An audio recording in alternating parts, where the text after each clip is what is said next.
another edition of Near Mint Musings. And you know, it's not every day you can add a baseball card from the 19th century to your collection. So what you see before you is an 1887 Old Judge in 172, James Jim Donnelly, who played for Washington. Let me bring that up a little closer to you. Like I said, I've had this in the collection for a little over 4 years now. A little closer picture of Mr. Donnelly. And this is one of the just fantastic floating ball cards. You can see him in his almost robotic stance, somehow levitating that ball. This is one of the poses that were used in the Old Judge cigarettes. Now, I'm not going to go any further, or I don't want to go any further without taking this moment to mention my good friend Alex Bowman 53. He just did a video on another Old Judge that he just picked up, his first Old Judge in the collection, and it also depicts a player levitating a ball, so to speak. I'm going to put a link to his video down below because he just knocks it out of the park with the backstory of the photography and the posing and brief history of the Old Judge cigarette cards. I'm going to let him do the heavy lifting on that because he just did a fantastic job. But he also mentions the connection that him and I made with these cards, and I'm going to show you the one that I just picked up, as he mentioned in his video, that we were both unceremoniously and subconsciously looking at Old Judge cards, not talking to each other beforehand, but then realizing afterwards that we had both picked up one the same day, and the one that I picked up was one that he looked at. And so it's one of those cool moments in the hobby where you have friendships that always can transcend the cardboard, so to speak. But he's just a good dude, and really cool timing with his Old Judge pickup in mind. Before I show you the one that I picked up, I figure I should give you just a brief history on Jim Donnelly, and there's not much. He played 11 seasons from 1884 to 1900, primarily as a third baseman. He had a career batting average of .230. His longest stint were with the Washington Nationals from 87 to 89, hence this card. The Kansas City Cowboys in 86, and the Baltimore Orioles in 96. He won, let's see, for the 1896 Baltimore Orioles, that team won the National League pennant with a 90-39 record. Other teams that he played for in his career: the Indianapolis Hoosiers, the Detroit Wolverines, St. Louis Browns, the Columbus Solons, and let's see, it looks like he ended up with the Orioles. So anyways, brief history on Mr. James Jim Donnelly. So next we have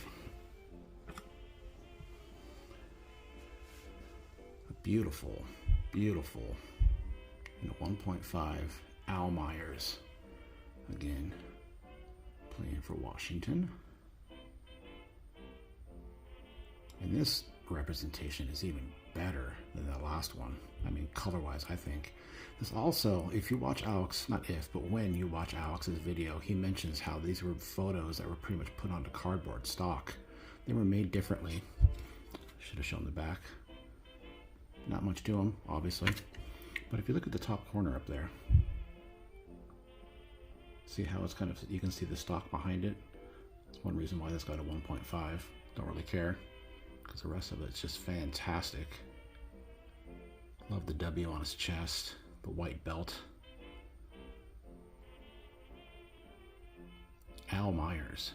Now, when I said there wasn't much to say about Jim Donnelly, there's even less to say about Al Myers. I'll show a picture of his other Old Judge card. And again, I keep referring to Alex's video, but he talks about the multiple images that were used for similar players. The Old Judge set, we really don't know how many cards are in the set. It's it's grandiose, it's huge, it seems like it's never ending.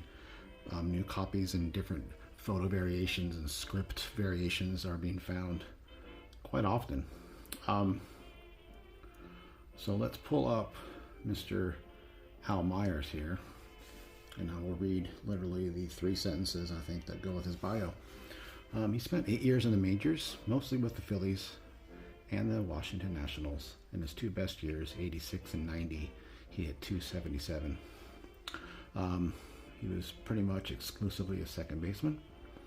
One, I guess, fun fact, maybe the only fact, in the book Connie Mack and the Early Years of Baseball, Mack and his wife in the off-season of the '88 season all traveled with Jim Whitney and Al Myers. They traveled to California, playing on a per-game basis for various barnstorming teams, as was the trend back in the late 1800s and the early 1900s. They made enough money just to cover their expenses and just a little left over.